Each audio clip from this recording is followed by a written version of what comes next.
Once upon a mere Once upon a midnight dreary, while I pondered, weak and weary, over many a quaint, curious volume of forgotten lore, while I nodded, nearly napping, suddenly there came a tapping, as of some one gently rapping at my chamber door. "'Tis some visitor," I muttered, tapping on my chamber door. "Only this, and nothing more." Ah, distinctly I remember it was a black December, and each separate dying ember wrought its ghost upon the floor.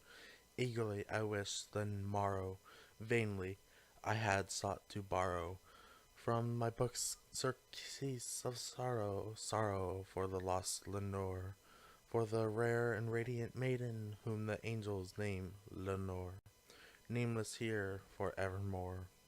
The silken, sad, uncertain rustling of each purple curtain thrilled me, filled me with a fantastic terrors never felt before, so that now, to still the beating of my heart, I stood repeating, "'Tis some visitor entreating entrance at my chamber door, some late visitor entreating entrance at my chamber door, this, and this it is, and nothing more."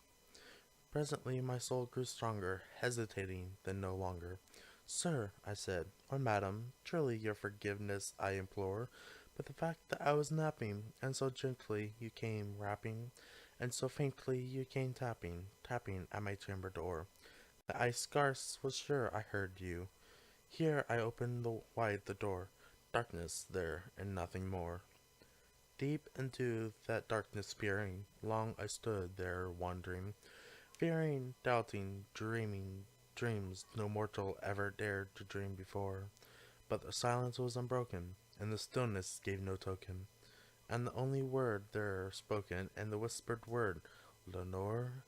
Then I whispered, and an echo murmured back the word, "Lenore." Merely this, and nothing more. Back into the chamber turning, all my soul within me burning, soon again I heard a tapping somewhat louder than before. "Surely," I said, "surely that it is something at my window lattice.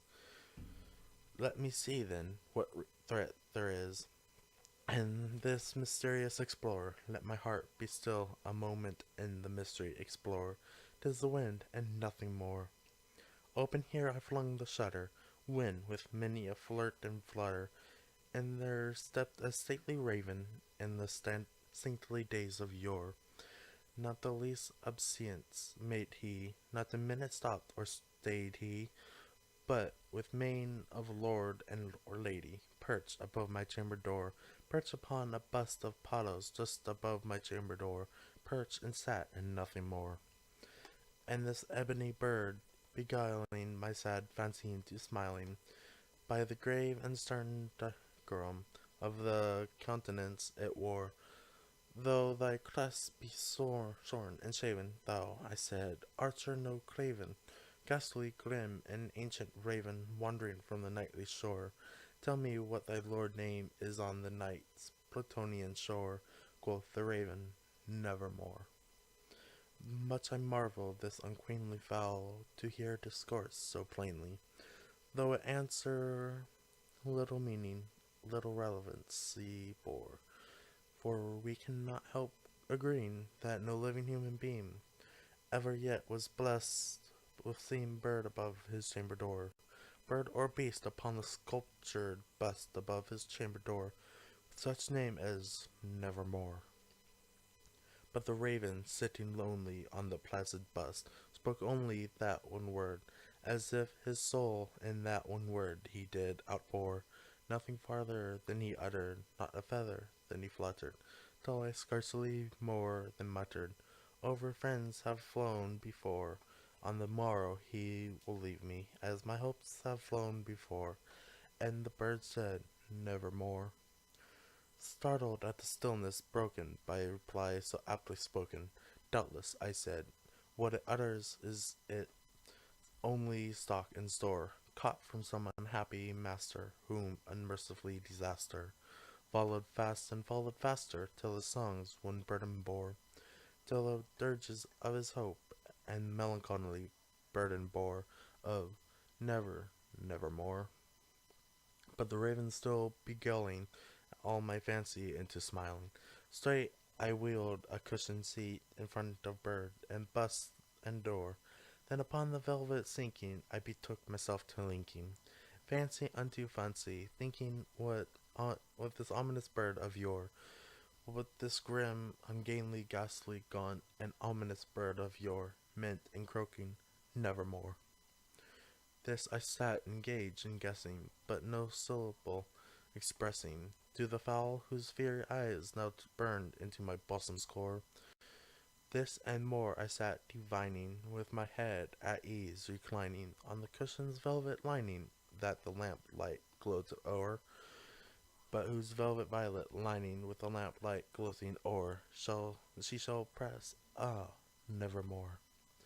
Thus, methought, the air grew denser, perfume from an unseen censer, swung by seraphim whose footfalls tinkled on the tufted floor. Wretch, I cried, thy God hath lent thee, by these angels he hath sent thee, respite, and nepenthe from thy memories of Lenore. Quoth this kind thing, nepenthe, and forget this lost Lenore. Quoth the raven, nevermore. Prophet, said I, thing of evil, prophet still of bird or devil, whether tempter sent, or whether tempest tossed thee here ashore, desolate yet all abundant, on this desert land enchanted, on this home by Haro haunted. Tell me true, I implore, is there a balm in Gilead? Tell me, I implore, quoth the raven, nevermore. Prophet, I said, thing of evil, prophet still of bird and or devil, by the heaven that bends above us, by the God he doth adore, tell this soul with sorrow laden, if within the distant Aidenn it shall clasp a sainted maiden, whom the angels name Lenore, clasp a rare and radiant maiden, whom the angels named Lenore. Quoth the raven, nevermore. Be that word our sign of parting, bird or friend, shrieking, upstarting, get thee back into the tempest, and the night's Plutonian shore, leave no black plume as the token of that lie thy shell hath spoken. Leave my loneliness unbroken, quit, but quit the bust above my door.